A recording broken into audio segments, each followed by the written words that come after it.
Bienvenidos a mi podcast Vivir con alguien especial. Miedos. Lo primero que me sale es decirte que no se me ocurre ninguno. Pero eso sería cancherear. O sería evitar ponerme a bucear en lo más profundo de la historia, en lo que todavía me pasa y siento. Cuando Luca era más chico, mi mayor temor era que alguien, otro chico o un adulto, pudiera herirlo o acosarlo de alguna forma, cualquiera. Con el tiempo hubo algo en la forma en que Luqui fue socializando, en la medida que cada vez era más Luca en sus recursos para todo lo que tuviera que ver con los lazos, con los vínculos. Su habilidad increíble para tejer esos lazos. Hubo algo ahí que a medida que se hacía más evidente yo me iba relajando más respecto de ese primer miedo. Hay miedos necesarios que son inevitables, de los que tenemos que hacernos cargo, resolverlos y no transmitirlos. En todo caso, traducir nuestro miedo en precauciones para ellos, ¿no? Para Luca. La independencia indispensable de nuestros hijos nos da miedo. Nos creemos imprescindibles, la garantía de que mientras permanezcan bajo nuestra ala nada les pasará, y ese es el riesgo, que nada les pase, nada propio. Mis miedos justamente cuando fue creciendo tuvieron que ver con su independencia. Viajaba solo e iba a lugares donde yo no tenía lugar, eran suyos. Decidía comprarse algo o ir a cortarse el pelo, accedía a las redes sociales, participaba de ellas. Y todo tuvo que ver con confiar en él y en lo que habíamos aprendido juntos, en saber que se iba a equivocar, pero que tenía que dejarle un margen para que vea cómo resolverlo, aunque esa forma sea pedirme ayuda. Porque pedir ayuda también es un recurso, pero para que él analice esa posibilidad, yo tenía que correrme y esperar. No se trataba de anticipar una ayuda antes de que nadie me la pidiera. Era él el que tenía que articular su necesidad. Y yo contenía mis ganas de intervenir, de adelantarme. Me quedaba a lo sumo satelitando, cerca, a mano, para cuando él decidiera si recurrir a mí o no, porque esa es otra. En su vida empezaron a aparecer otras personas significativas. Fue un proceso de los dos. Hubo miedos de él, míos y de los dos, porque a veces coincidimos y nos preocupamos por las mismas cosas. Fue necesario que yo ponga límites para que en un momento él me los ponga a mí. Es la construcción de la intimidad, de la seguridad, de la confianza. Es básicamente permitirle crecer. Y eso da miedo a él y a mí. El tema es que ya es un laburo para él tramitar los propios miedos y las propias inseguridades y demás, para que todavía encima tenga que soportar los míos. Eso los tengo que trabajar yo. Y cuando me desbordan y se me empiezan a filtrar, porque a veces se filtran, por suerte casi siempre andan por ahí las hermanas de Luca para acotarme. Y ese borde es liberador. Ese borde que me ponen, que me impongo, es liberador. Para él sobre todo, pero para mí también. Esta es Gaby, hablando de sus miedos. Gaby, desde el día que recibió a Luca, se hizo cargo de sus miedos y trabajó en la aceptación. La aceptación de Luca con las condiciones de Luca, con síndrome de Down. Y la aceptación de los miedos que traen este proceso, que trajo este hijo diferente. Gaby escribió un libro donde plasmó todo eso que sintió. Y hoy en esta entrevista vemos todo lo que esa aceptación ayudó a que Luca hoy sea quien es. El camino es con miedos. Y los miedos ayudan a tomar impulsos. Simplemente hay que hacerse cargo. Hay que aceptar. Hay que ser honesto con uno mismo y con los demás. Cuando me convocaste esto de por ahí tu mirada como mamá y psicóloga, cuando nace Luqui, todo el mundo me convocaba a este lugar de mamá y psicóloga. Vos sos psicóloga, vas a saber, vos vas a... Y yo lo miraba y decía, yo no sé nada, y renuncié a ser psicóloga, una decisión personal, pero dije, no soy más psicóloga, y no trabajé más de psicóloga hasta hace 6 años, 7 años. Porque no quería saber, no quería saber nada. Es más, me iba entregando, el vicio profesional lo va llevando. Entonces cada vez que tenía que evaluar a un estimulador, no, este sí.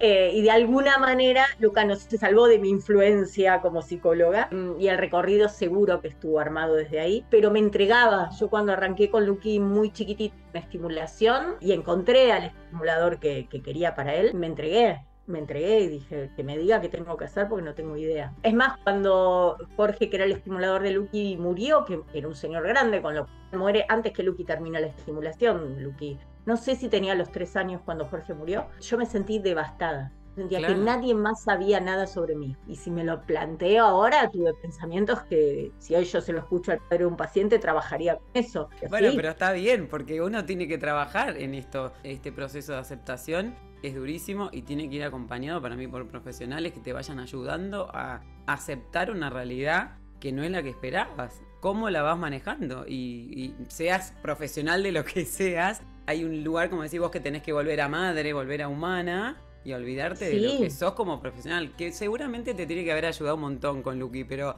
es distinto. Cuando uno está en Uf, ese rol, tenés que correr el rol profesional absolutamente, pero también el tener conocidos y que esto, como que te cargan como que vos sabés, o qué bendición tiene Luqui que la claro. mamá es psicóloga, pero ¿hasta dónde tiene bendición, pobre? No, pero ¿Viste? claro, yo soy psicóloga de chicos, pero nunca había sido madre de un chico con síndrome de Down. Exacto. Entonces no tenía la menor idea de qué se trataba. De golpe viste cuando dicen que te estás muriendo y ves todo lo que te pasó no, esto es a futuro, vas viendo todo lo que va a pasar a futuro. Y en mi mirada era todo terrible, era todo negro. Me encantaría que compartas tu mirada, porque vos mostrás en tu libro, que bueno, ya lo vamos a promocionar, los ojos rasgados de la mamá, que me encantó, porque esa la escuché en varias mamás, que me parece tremendo, porque muchas familias vieron esto de que tenía los ojitos rasgados, pero no sabían si tenía en el Ujú. momento. Y vos sentiste eso en ese momento porque hablas de tu mamá también, ¿no? ¿Era de la abuela? La Sí, mamá de es que tu mamá? sí, sí. En realidad, claro, cuando nace Lucky, lo primero que marca, porque ya había nacido Sophie la primera y habían dicho que se parecía al papá. Cuando nace Lucky, lo primero que marca el obstetra, que era el mismo, dice, este tiene los ojos rasgados como la mamá. Y yo me quedé re contenta. Dije, qué bueno, es pavada, ¿no? Que uno Sí, dice, sí. ay, qué orgullo, este es mío, este se parece a mí. Cuando los ojos rasgados pasa a ser el síntoma, pasa a ser uno de los, no síntomas, uno de los signos del síndrome, ay, yo no quiero más que se parezca a mí. No, Claro. no, dije, ya no, son míos, son del síndrome de los ojos rasgados. Y es cierto que me pasa muchas veces ahora ver a Lucky, ahora es grande, tiene ya los rasgos como más firmes, ya son sus rasgos, ya, ¿no? Pero sí encontrarle un parecido muy grande con mi vieja, que Wow. tenía los ojos rasgados también. Que fue por ahí de la generación más grande, fue la única que tuvo una mirada así, bueno, vamos, hay que seguir, ¿no? Y se puso así como, bueno, ya está, tiene esto, sigamos, ¿no? Y yo me acuerdo que mi vieja era una mina que no iba nunca al médico, ponerle esas cosas, y siempre la perseguíamos, cuídate, cuídate. Yo me acuerdo que nació Lucky y le dije, mira, más vale que te hagas cargo y te cuides porque yo necesito que estés cerca. De los ojos fue... Y lo del título fue, cuando lo iba escribiendo tenía otros títulos y cuando escribo esta parte digo, no, es esto. Y aparte tenía que ver con esto de la mirada, ¿no? De una Sí. mirada sobre él. Y los ojos tienen algo muy fuerte también porque era una de las indicaciones más fuertes que nos dio el estimulador, lo de la mirada. Pero no solo lo visual, sino el contacto, que no queden perdidos. Entonces, cuando la mirada engancha con la mirada de los padres, es más garantía. Hay un chico ahí, ¿no? Como que aparece la mirada, aparece la persona. Para mí es eso. Si no Qué son bueno. ojos que miran. Pero me parece que la mirada define, y para mí es muy fuerte el tema de la mirada. Y cuando con el tiempo me reencontré en Lucky con una mirada pícara y una mirada que sonríe y una mirada que se enoja, dije, acá está. Entonces para mí era muy fuerte. Por eso lo de los ojos quedó, cuando lo escribí me acuerdo que fue, no, va por acá.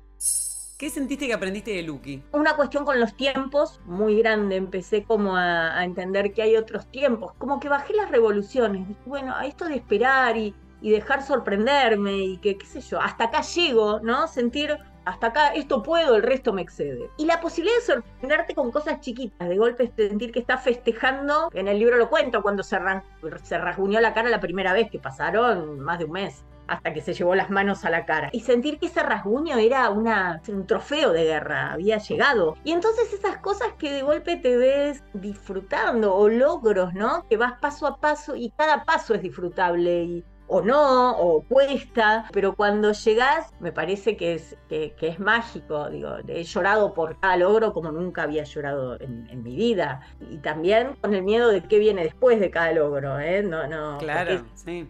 no se termina. No, y estás Esto como una sigue. meseta y tenés miedo también de estar en la meseta, ¿no? Cuando está todo tranquilo decís, uy, ¿qué viene Y después? cuando ves que llegás al borde de la meseta, decís, oh, ¿qué hago? ¿Bajo? ¿Cómo ¿Qué sigue el me toca? paisaje después de la meseta? Sí, sí, sí, a mí me pasó con el colegio. Luqui empezó en un colegio Primero empezó en un jardincito, porque el estimulador dijo que vaya a un jardincito, y yo creo que las chicas, que era divino el jardincito, pero se asustaron, no sé, viste, se angustiaba, pero era chiquito, se angustiaba porque tenía 1 año y medio. Claro.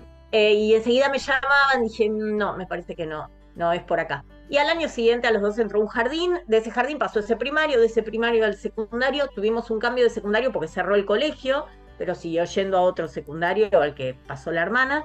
Fueron muchos años meseta, y donde trabajábamos y estábamos, pero ya habíamos entrado en un ritmo que sabíamos cómo venía. Cuando terminó el secundario, que todo era una fiesta y todos festejaban, yo tenía terror. ¿Qué hacemos? Y fue un año, el último, de mucha angustia, de él y mía. La íbamos haciendo paralelamente el año. La angustia la íbamos transcurriendo paralelamente. Y fue muy, muy fuerte, porque claro, cuando entendí que a él le estaba pasando lo mismo, que él también se estaba preguntando qué venía después, y vino la pandemia, listo, tenemos un año más, pensemos. Qué bueno, qué bueno. Pero ves, tuvo que ver con los tiempos, tiene que ver con los tiempos también, con esto de, bueno, paremos. Para mí la pandemia en ese sentido fue casi como Lucky, fue esto de parar, hay que parar. Creo que nos vino ver bien qué a pasa. todos. Pero sí esto de que todos paremos, ¿no? Entonces, en ese sentido me vino muy bien. Y con Lucky fue maravilloso, porque me paró el mundo. Dije, bueno, paremos, no. Pero siguió y medio que fue definiendo qué es lo que él quería hacer también, y eso estuvo muy bueno. Porque lo que empieza a pasar ya hace unos años, y en ese sentido ya no me siento sola con eso, que es que él define también qué quiere. Entonces hay que encontrarse con eso. Después habrá que instrumentarlo. Claro. Y buscar las maneras. Lo que él define, y él tenía definiciones muy concretas, Él quería ir a la facultad, con lo cual yo ya dije, facultad. Facultad, así, con nombre facultad, claro, tiene que ser. Un lugar de protagonismo espectacular que no todos los chicos pueden, así que eso está buenísimo, ¿no? No sé, para mí fue muy importante que Lucky armara intimidad, que Lucky armara su propia intimidad. Hablamos mucho de infantilizarlos, ¿no? De que son chiquititos toda la vida, y no son chiquititos. Algunos encima están muchísimo mejor para ser autónomos, y se está trabajando muchísimo en esto, gracias a Dios. Estamos bastante lejos en algunos. No nos podemos quedar nada más en si la sociedad no acepta. Yo siempre pensé que la inclusión empezaba en casa. Y como vos lo presentaras, donde lo presentaras, en el mejor de los casos, no digo que todos los casos porque no, en el mejor de los casos así lo iban a ver, ¿no? Donde estaban dispuestos a verlo, lo iban a ver como vos lo presentás. Cuando Lucky nació, todavía ni lo habían traído, recién me daban el diagnóstico, que lo trajeron bastante después, a mí me dieron el diagnóstico y yo no lo había visto a Lucky. Se había ido con mis ojos y volvió. No, me impresionó, ese capítulo lo contás también. Era otro niño. Yo realmente dije, no, me están jodiendo, no, me lo cambiaron. No, me están queriendo enganchar a un niño que otro no quiere. Claro. No, y lo loco es que no te den el diagnóstico con el niño a UPA, o sea, vos te necesitabas estar con él cuando te estaban hablando de él, lo separaron. No, yo hablaba síndrome, como con persona. La gente de un bebé que yo me imaginaba que era y no era, no estaba haciendo. Entonces cuando vinieron a darme el diagnóstico, que vino el neonatólogo, que era un ser muy especial también, muy desagradable, pero más allá de cómo dio el diagnóstico, era muy, muy desagradable. O sea que Lucky tuvo más de 24 horas en incubadora, me dan el diagnóstico, yo lo iba a ver, iba todo el tiempo. Y me acuerdo que lo único que yo pensaba, todavía no lo había agarrado ni en brazos, y yo lo único que pensaba es que no lo quería agarrado de mi brazo el día de mañana. Me aterraba. Mi imagen era estos pibes que van colgados del brazo de la mamá o de la mano, y me aterraba esa idea. Todavía no lo había agarrado ni lo había abrazado. No, ni siquiera me lo quería sacar de encima. Con él. Sí, bueno, pero también no te ayudó el entorno a ese vínculo. Ese vínculo, ese primer minuto no tendría que ser mucho más fuerte. El más importante es ese primer momento, porque vos acaban de dar una noticia que te cambió la existencia. Y por lo menos tenerlo a él. Sí, o haber tenido un primer contacto, ¿no? Al menos, haberlo tenido a UPA en algún momento, haber sentido ese cuerpo como parte tuya, ¿no? Totalmente. Esa cuestión de piel que sentís cuando sos mamá. Bueno, no había pasado y pasó el diagnóstico antes, llegó el diagnóstico. A ver, sí creo que es importante, sí creo que igual, porque he hablado con otras mamás que sí tuvieron el bebé, y lo ves de otra manera en ese momento, lo tenés así, de golpe te va transformando el bebé. No, totalmente, no creo que sea mágico en ninguna de las dos pero opciones. Pero creo que al menos es una cuestión de cuidado, al menos empiezan cuidándote, ¿no? Claro. Es tu hijo, lo tenés ahí.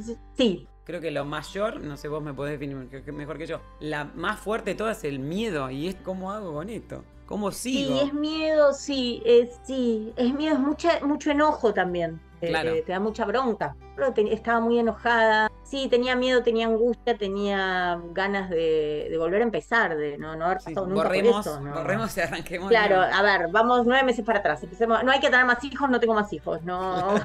Cierro todo Sí, acá, claro. sí, ya está. Con la primera, si esto era lo que esperaba, volvamos. Fue una explosión, así una implosión. Claro. Se vino Sí, todo tenías abajo. una familia armónica, lo contás en el libro, que me encanta tu mirada de esto tal cual, estaba todo bien, vos tenías una chiquita más, estaba la familia perfecta, comillas, y de repente te cambió la historia, pero te cambió no, porque 360 y chau, te cambió todo. Sí.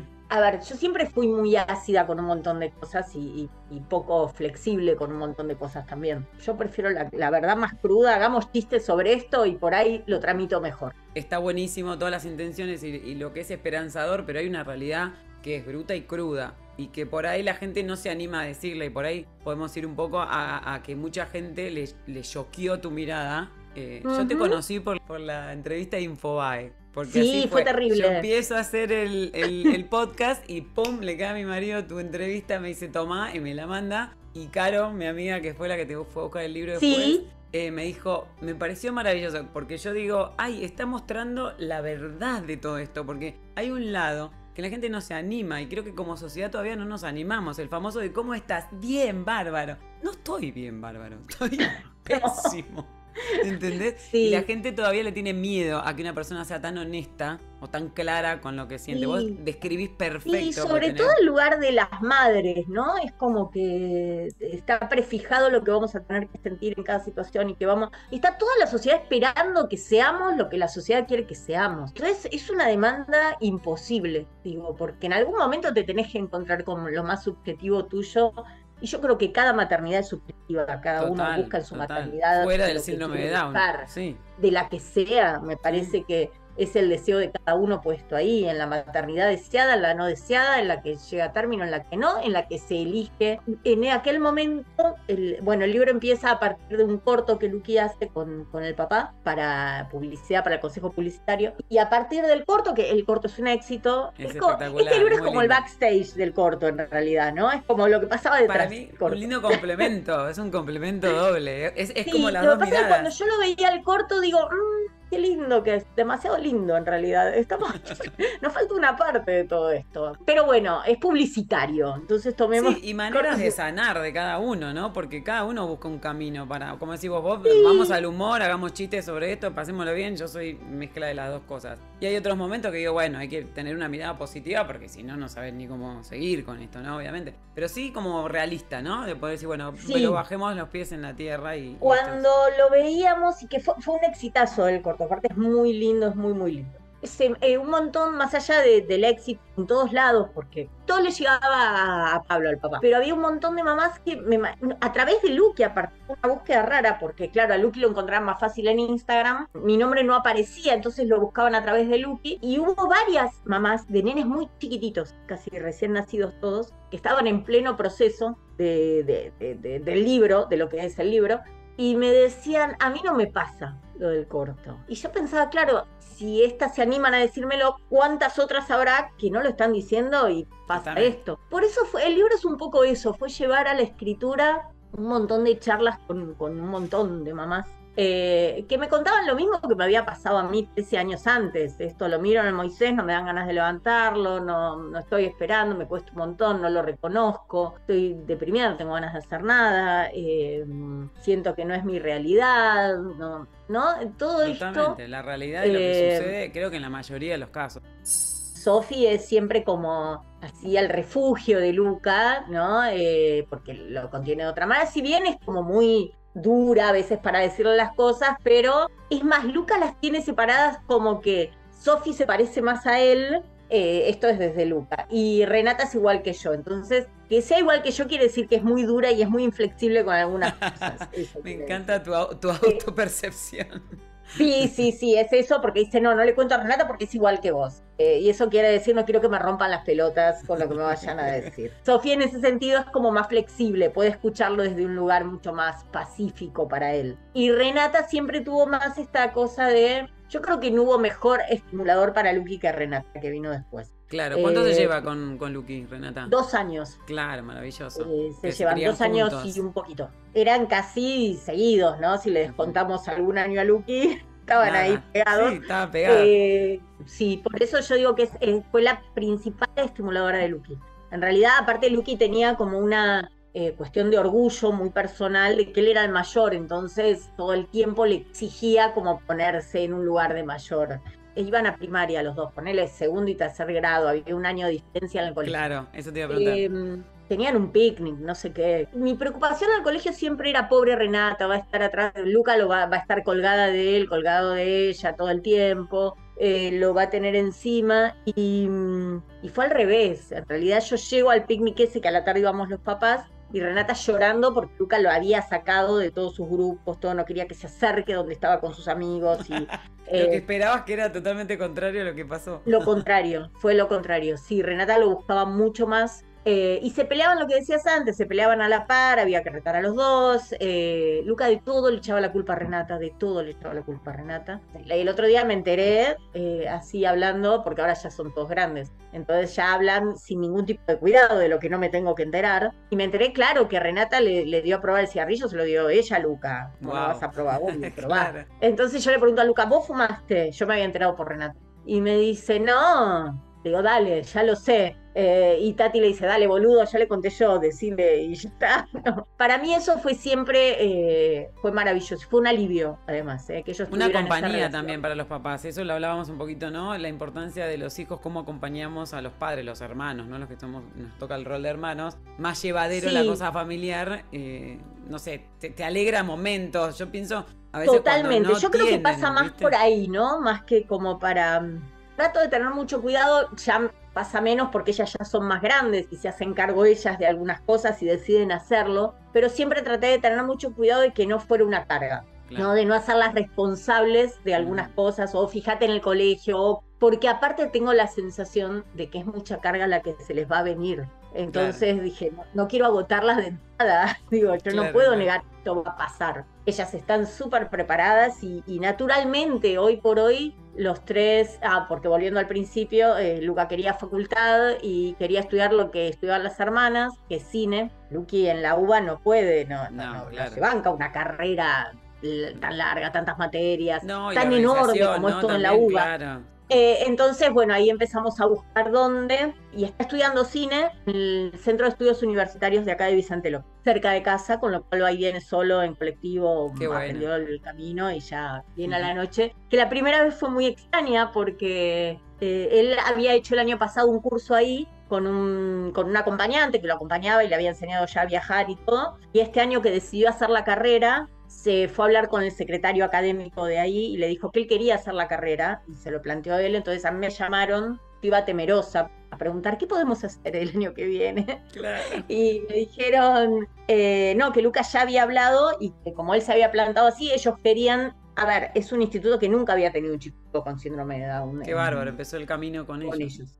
Para mí siempre tuvo más que ver, y en los colegios también, más que la preparación y que la experiencia, las ganas. La buena voluntad, totalmente de acuerdo. Porque cuando vos empezás a la apertura de que yo no sé de esto y busco a otros y desde el lado humilde de que necesitamos todos ir juntos, ya te cambió todo. Cuando te la dicen me las sé todas, yo les tengo miedo. Sí, y aparte hay muchos que se las saben porque los obligan a saber. Claro, o protocolar, lo hablamos con mi primo. Claro, esto porque de que todos los colegios somos están inclusivos obligados. Porque hay que ser inclusivos. Exactamente, entonces no prefiero cuando eligen serlo, aún sin experiencia, sin equipo de integración, sin nada, eligen serlo. Sí. Y en este caso pasó algo parecido y bueno, me dicen, no, mirá, es que Lucas ya vino a hablar y queremos que el año que viene, porque ya hizo todo este año. Entonces cuando arrancó este año en la universidad, ya en la facultad, me dice, no, me vuelvo solo. No, ¿cómo te vas a volver solo? Yo no sabía si desde Munro hasta Vicente López hay un tramo largo, un colectivo, porque en tren él lo maneja más fácil, el tren es más fácil para manejar porque las estaciones son siempre las mismas, no, el colectivo para mí era... y somos nosotros los primeros, los que tenemos más barreras, siempre. Totalmente. El miedo, no, sí, me vengo solo. Bueno, Google Maps, ¿no? Me mandás la ubicación, todo, quiero ir viendo el recorrido. Me muero. Y cuando ese día llegó dije, wow, cómo creció, un montón, ¿no? Es un tipo. Y una de esas noches lo fui a buscar hasta la parada, estamos a unas cuadras de la avenida, y no le avisé y fui lo esperé con el auto ahí en la parada, y lo vi bajar del colectivo y esperar, ¿no? Que cambie el semáforo, cruzar la avenida. Y dije, está enorme, ¿no? Claro. Y eso, y volviendo a lo que hablábamos al principio, es que me enseñó eso, que baje de un colectivo uno de tus hijos y verlo crecer, es hermoso, Sí. es hermoso. Me diste pie, ¿cómo haces para vencer ese miedo de dejarlo ser autónomo? Hay un tema con la autonomía que tiene muchísimo que ver con nosotros. En el caso de Luqui, Luqui está súper bien a nivel, digamos, de un montón de desarrollos que pudo lograr. Hay otros chicos que obviamente sabemos que son distintos. Hay miles de casos, ¿no? Pero en el caso de Luqui, vos sabés que puede un montón de cosas. ¿Cómo fuiste venciendo esos miedos? Porque uno tiene miedo con cualquier hijo. Con cualquier hijo tiene miedito de, uy, salen a bailar, el boliche, el alcohol, esto, lo otro. Con Luca, ¿cómo lo manejás? Porque, por ejemplo, ahora si quieres salir, o sé que ha salido con sus hermanas, ¿cómo manejás tus miedos? Contá un poco el lado de la madre, a ver si le damos ánimo a otras mamás. Es difícil. Mira, yo tengo un miedo que mis hijas me cargan. Nosotros vivimos enfrente de las vías, o sea que para muchas cosas hay que cruzar la barrera, y a mí me da terror la barrera. Pero me daba con las otras dos, pero las otras dos nada, ya aprendieron a cruzar la barrera. Y con Luqui me sigue dando mucho miedo cruzar la barrera, pero mucho miedo, ¿eh? Pero es un miedo que debo tener yo de antaño, de chiquita, no sé, hay algo ahí con los trenes que me asusta. Con lo cual, a veces, ¿viste cuando sabes que algo va a pasar? Cerrás los ojos y decís, bueno, ya está, cuando los abro vemos qué pasa. Lo entrego, es eso. ¿no? El soltar. Sí, es eso. ¿Cómo hacemos para soltar cuando hay un síndrome? En un momento digo, el miedo es mío. Totalmente. Me la fumo sola. Digo, no se lo puedo pasar.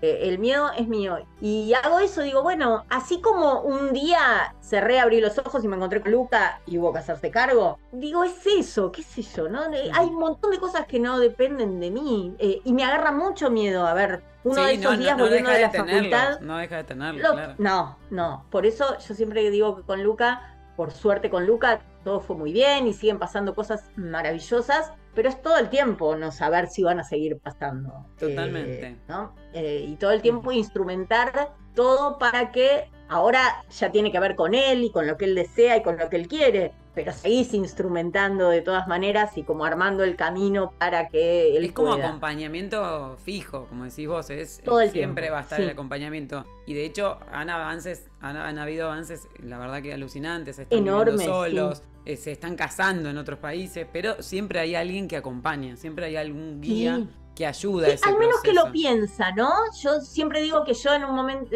a partir del nacimiento de Luqui, mi cabeza piensa en mi vida y piensa en la de Luqui, paralelamente, ¿no? Y vas viendo y decís, bueno, a ver, hay algo que no se había dicho en su momento del estimulador. Jorge siempre era un tipo muy duro, lo contrario a lo que hubiese elegido mucha gente como estimulador, porque pasaban de ser las chicas, no sé, terapistas ocupacionales, muy, muy, muy dedicadas y muy cariñosas y muy dulces, a Jorge, que era un tipo parco como pocos, y yo le entregaba un bebito, ¿no?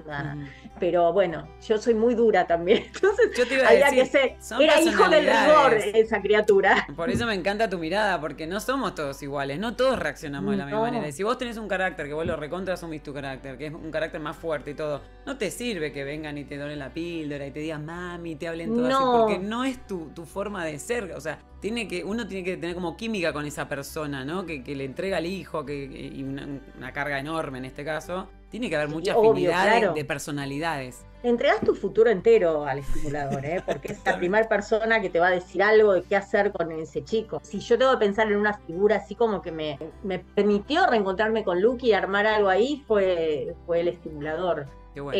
Creo que uno igual, como vos decís, no elegís por determinadas cuestiones personales también, ¿no? Sí. Yo necesitaba creer en la persona que eligiera para Luqui. Y me acuerdo que en aquel momento él tenía así como frases muy, yo creo que hubo 3, así que una era esto de estimular es criar con más poco, pero ustedes ya criaron una hija, no puede ser tan difícil. Después había otra cosa que él nos decía siempre, que se trataba muchas veces con estos chicos de anticiparse a lo que iba a pasar. Te pasaba con cosas simples en el cole, te daban adelantados los textos que iban a leer para que vos lo fueras trabajando antes. Bueno, con cada cosa de la vida era un poco esto, ¿no? Y tenía eso, y después lo de la mirada. Lo de la mirada fue algo muy fuerte también de Jorge, que en cuanto lo vio a Luqui, lo primero que nos dijo es, saquen todo, todos los móviles, todas esas cosas que uno le cuelga a los bebés para estimular, estimular, estimular, saquen todo. Dice, lo único que él tiene que ver colgado arriba de su Moisés son sus caras, nada más. Es con lo único que tiene que conectar él en este momento. Qué mirada maravillosa tenía.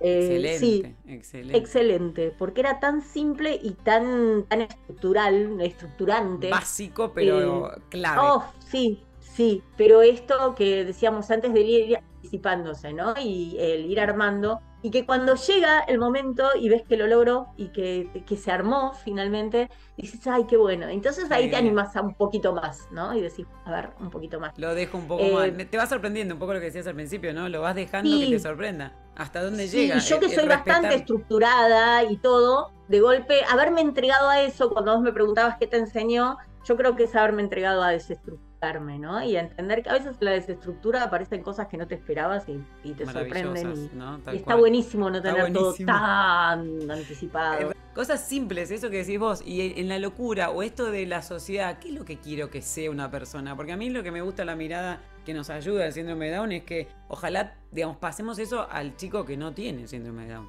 Porque ¿qué le exigimos a un hijo digamos, que no tiene ningún tipo de inconveniente? También le exigimos un montón de cosas. Desde la pavada de que iba a estudiar, a si la termina en 5 años la carrera, si se casó o no se casó, si tiene hijos, si no tiene hijos. ¿Por qué juzgamos tanto? ¿Por qué queremos tanto una idea, no? Hay que mostrar una idea y es una sociedad fuerte en eso. La Argentina es fuerte, muy en la familia y en la imagen y en lo social y es mucho más sencillo a veces. Por eso me parece que esta mirada está buena. Igual sí, la Argentina por ahí con eso y otras sociedades y ahora que está todo tan globalizado es difícil que no te lleguen los mandatos de todas las sociedades. Exacto. En realidad.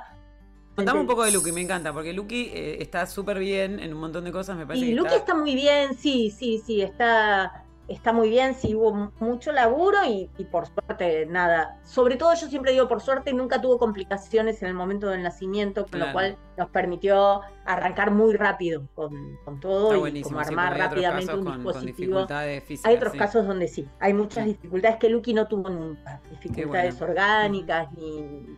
Eso fue una ventaja enorme. Obvio. En casa es una casa donde se habla mucho y somos... nosotros ahora estamos separados, con lo cual Luke vive con nosotras, Sofi, la mayor, ya vive sola, pero es una casa en un sentido muy femenino, donde todo se habla mucho. Qué sé yo, todo el tema más del romanticismo, ponele, ¿no? Las relaciones de pareja, Lucas lo tiene un montón. ¿Está de novio? Estuvo de novio mucho tiempo con una chica, se peleó, se metió con otra chica. Nada, tiene los mismos temas que cualquiera. Engañó a la primera, se metió con otra, ¿no? Después la primera volvió y se metió en la relación con la segunda. Y él lo vive todo. Lucas le gusta mucho escribir. Qué bueno. Escribe muchísimo, muchísimo. Yo lo envidio profundamente. Me gustaría tener esa dedicación que él tiene a la escritura. Me encantaría tenerla. Qué bueno. Porque él de golpe se va y se va a escribir, ¿no? No, tengo que ir a escribir unas cosas. Y Lucas tiene una pila así de historias que alguna vez dijimos deberíamos hacer un fanzine o algo así. Está bueno. Esas historias. Lo que tiene es que esas historias tienen todos nuestros nombres. Somos siempre personajes. Bueno. Con lo cual no quisiera encontrarme con mi personaje en esas historias. Cambiémosle el nombre ya al personaje. Haría falta, sí. Le tengo que enseñar un poquito más de qué se trata la ficción. Que no hace falta que todo tenga. Claro, para él es real hasta la ficción. No, es que está todo ficcionado, pero tiene nuestros nombres. Entonces ha creado personajes espantosos con mi nombre.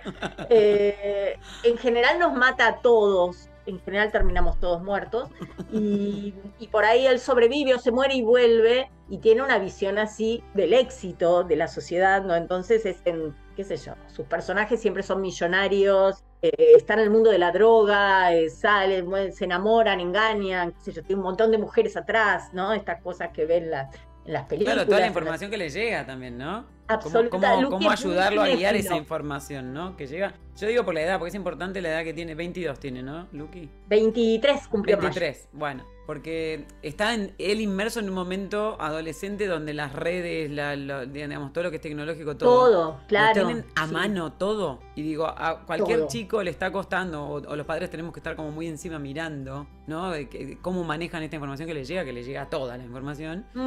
Y entonces cómo ir acompañando también esa llegada de la información para que la procese, porque ya cualquier chico le cuesta, me imagino que con Luqui también es un trabajo de el acompañar a que procese toda esa información que le llega. Sí, sí.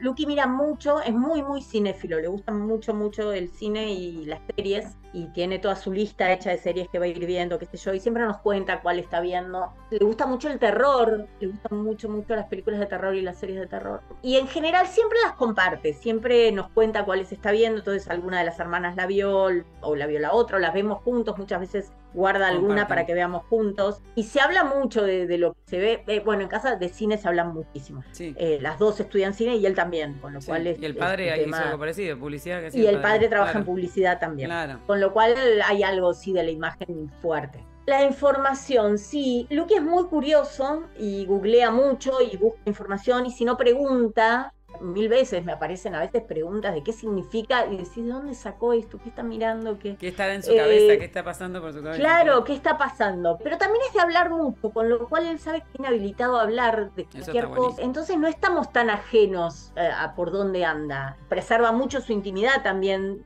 hasta que él está dispuesto, sobre todo con sus relaciones de pareja. Había cortado con su novia, era la ex, y un día, me parece, por las cosas que empezó a subir y todo, digo, ¿pero volviste? No quiero hablar de eso todavía. Después vino un día y me dijo, bueno, sí, estoy otra vez con Valentina, no le cuentes a nadie. Sí, tiene buen manejo de la información, Luqui, igual. Creo que están habilitados los carriles para que lo hable, y el respeto para cuando de algo no quiera hablar. Pero ahí la parte de psicología te colaboró un poco. Sí, no, yo creo que por más que renegué me colaboró un montón. Sí, o sea, la usaste, la aplicaste, porque uno es un ser integrado, ¿no? Para mí estamos todos mezclados, no se parece. Como si vos, no se va a salvar, yo soy maestra, mis hijos sí tuvieron madre maestra.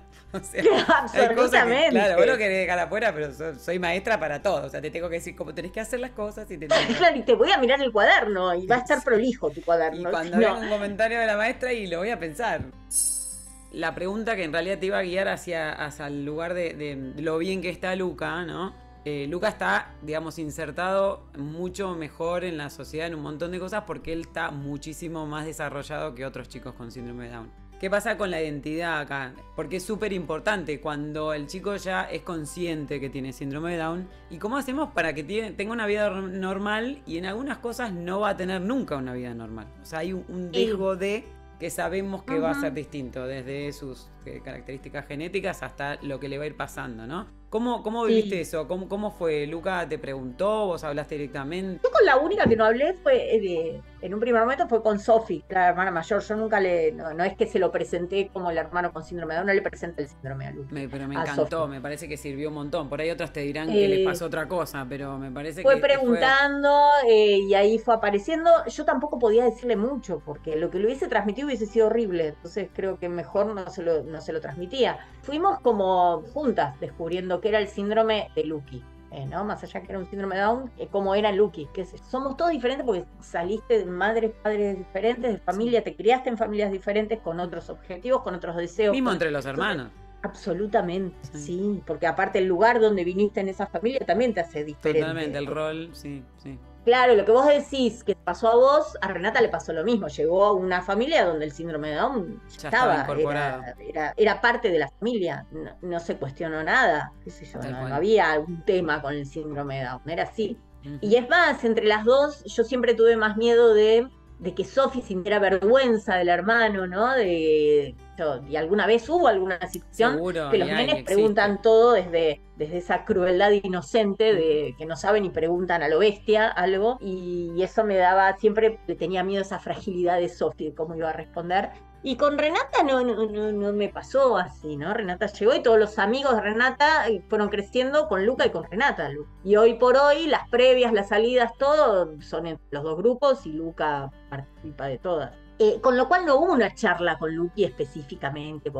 Luqui iba viviendo, sí, iba al estimulador, después de más grande las maestras integradoras. A los 9, 10 años, Luqui ahí sí lo plantea. Empieza a portarse muy mal, no se portó nunca muy mal, pero como a rebelarse con algunas cosas del colegio y le molestaba la maestra integradora. Le molestaba mucho tener a alguien al lado que le dijera y la trataba muy mal, la trataba muy mal. Y ahí sí, tuvimos esta charla, me dice que soy tonto, yo soy tonto y no puedo tener los mismos libros, claro, porque él tenía el mismo cuento, pero adaptado por ahí, le armábamos algo para que lo todo fuera era adaptado. diferente, claro. Tenía una profesora de literatura que era una genia, Lourdes, que todos los textos que iban leyendo, claro, yo cuando digo Luca leyó a Kafka, me dicen, wow, ¿cómo leyó? Y sí, porque la mina una genia, le buscó un cómic que era la metamorfosis de Kafka en cómic. Entonces fue genial, porque lo pudo leer y era súper entretenido.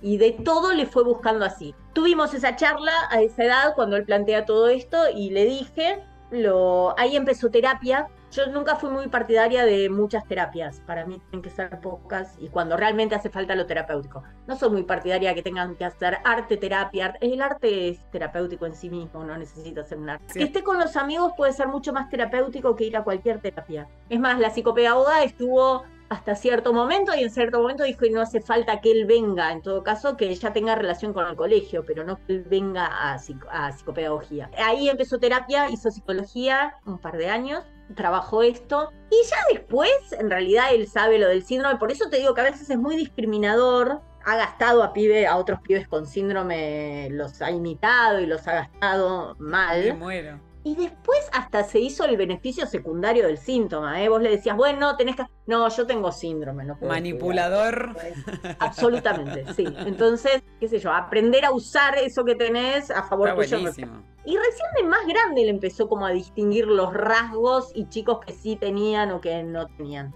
Sí sí, esto que le cuesta. Yo alguna vez... Ponele, cuando él anticipa que quiere tener una charla más profunda, que vos te alertás, decís, uy, ¿de qué me va a hablar? ¿Viste? Empezás, dice, no, porque a mí lo que realmente me hace mal y me pone muy mal, digo, ay, me va a hablar del síndrome, ¿viste? Esas cosas con las que no te querés encontrar vos. Claro. Me va a hablar del síndrome, ¿qué le voy a decir? Lo va a tener para toda la vida. Y dice, es que soy celíaco. Claro, no, era re sencillo. Claro, no era tan grave lo de...